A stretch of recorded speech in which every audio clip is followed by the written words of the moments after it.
The cabin was more than just property to the homeowner. It was a sanctuary, a place built with patience, care, and countless memories. Nestled at the edge of a pine-filled community, the rustic retreat carried the scent of cedar and fresh mountain air, where mornings began with birdsong and evenings ended beside the steady glow of a fireplace. Every detail, the sturdy wooden beams, the hand-finished fence, the porch that caught golden sunsets, spoke of effort and devotion.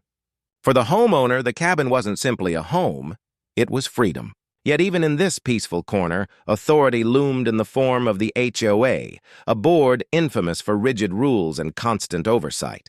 Their notices arrived often, demanding compliance for details as small as the shade of paint on shutters or the placement of flower pots. Neighbors whispered stories of surprise inspections, fines issued for trivial matters, and even families pushed to sell when they refused to yield. The homeowner had managed to stay out of conflict, keeping the cabin in perfect order, paying dues on time, and choosing patience over confrontation. But there was always an underlying sense that one day the HOA would overstep. That moment arrived without warning when a letter slid beneath the cabin door, an official document carrying words that would shake the homeowner's calm, challenge their resolve, and ignite a battle that would define not just their property rights, but their very peace of mind. The envelope sat on the floor like an uninvited guest, its bold lettering carrying the unmistakable mark of the HOA. The homeowner picked it up with a frown, already bracing for yet another nitpicking demand about lawn maintenance or fence paint. But when they tore it open and scanned the page, their hearts skipped. This wasn't a warning about grass height or flower pots. This was a formal notice ordering them to sell their cabin within 48 hours. The words didn't make sense at first.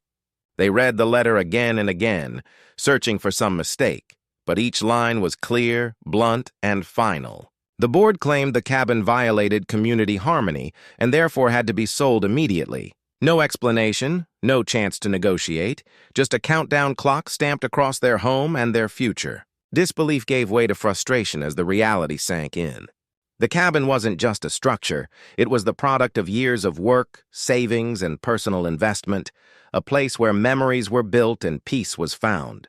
And yet, with a single sheet of paper, the HOA had declared it disposable. Neighbors who heard about the notice shook their heads in disbelief, whispering that the board had finally gone too far. But the homeowner knew whispers alone would not stop this. The weight of the deadline pressed down like a storm cloud. And with only 2 days to comply, they had to make a choice, give in to the impossible demand, or fight back with everything they had. Sleep was impossible that night as the homeowner sat at the kitchen table with the notice spread in front of them, the words heavy on the page like a threat written in ink. Instead of panic, determination settled in. If the HOA thought they could strip away years of hard work with a single letter, they were gravely mistaken. With a laptop open and stacks of old documents beside them, the homeowner began to dig deep into the HOA's bylaws, flipping through pages of legal jargon, highlighting every clause, every exception, and every detail that could reveal the truth. Hours turned into dawn as patterns emerged, and soon it became clear. The board had overstepped their authority. Nowhere in the governing documents did it state that a cabin could be forced into sale based on community harmony. The phrase was vague, invented, and carried no binding power. The homeowner cross-referenced property deeds, reviewed lease agreements, and compared state housing laws, carefully piecing together evidence that proved the HOA's demand was not only unreasonable, but also unlawful. Neighbors quietly rallied in support, some sharing stories of their own unfair run-ins with the board, others slipping copies of past letters to help build the case. Every conversation added another layer of confidence. Every page of research sharpened the homeowner's resolve. What began as fear now transformed into strategy.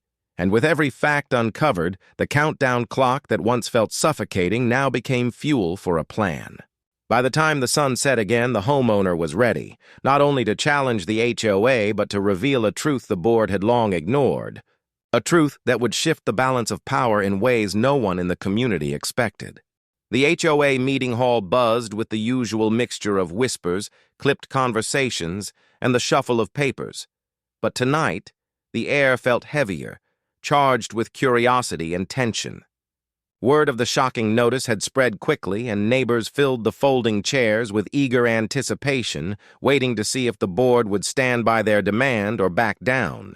The homeowner entered calmly, carrying a folder thick with documents, their expressions steady but resolute.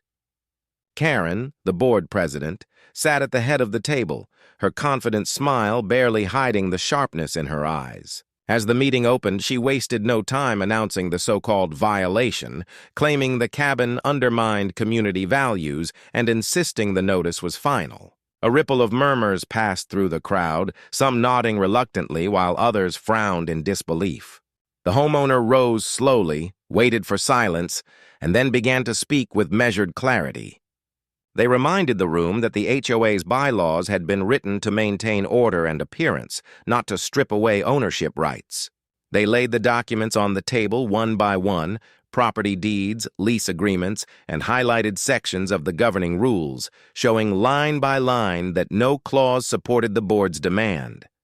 Karen attempted to interrupt, raising her voice and dismissing the evidence as misinterpreted, but the homeowner didn't flinch.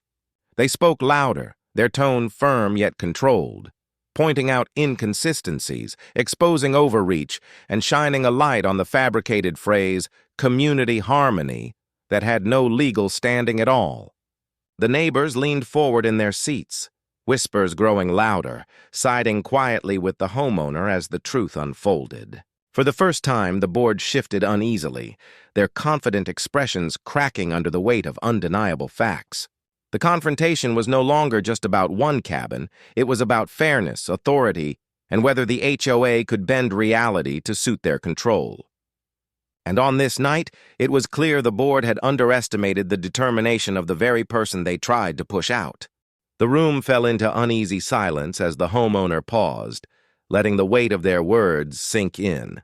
Then they leaned forward and revealed the detail that no one on the board seemed prepared to hear. For years, the HOA had carried itself with authority, enforcing rules and handing out fines as if they controlled every inch of the community. But the truth was simple. They didn't own the land beneath their own clubhouse or office. The homeowner did. Gasps rippled through the crowd as the homeowner pulled out the lease agreement.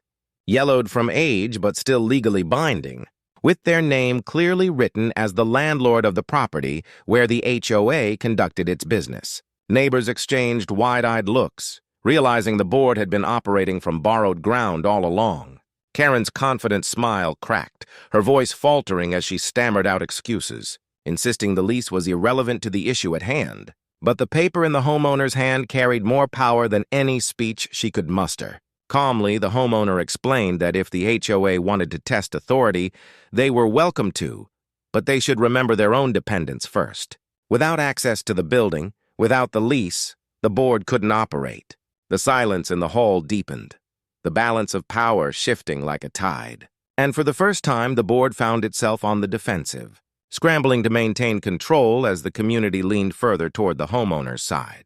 What started as an unfair demand to sell a cabin had now flipped completely, revealing that the HOA was more vulnerable than anyone had imagined. The silence in the hall was so sharp it felt like even the air had paused, every eye fixed on the homeowner as they straightened the lease papers and delivered the words no one had seen coming. For years, the HOA had dictated, fined, and intimidated, but today the roles were reversed. Calmly, almost casually, the homeowner announced that since the board had attempted to force the sale of their cabin with a fabricated violation, they had decided to make an adjustment of their own.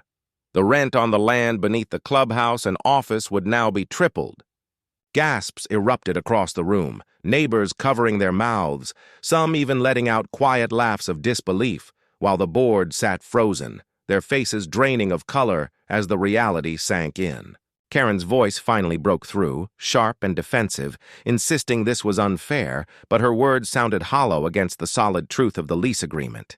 The homeowner remained steady, reminding the board that business is business. And just as the HOA had chosen to enforce rules without empathy, the same standard could now be applied in return. The weight of authority shifted completely. The power once wielded by the board now squarely in the homeowner's hands, and the neighbors, long weary of endless notices and fines, couldn't hide their quiet approval. The board scrambled, whispering frantically among themselves, but there was no loophole, no clause to save them. The message was clear. Intimidation had failed, manipulation had failed, and now the price of overreach had come due. When the meeting finally ended, neighbors left buzzing with excitement, whispering about how the tables had turned and how the board had been caught in its own trap.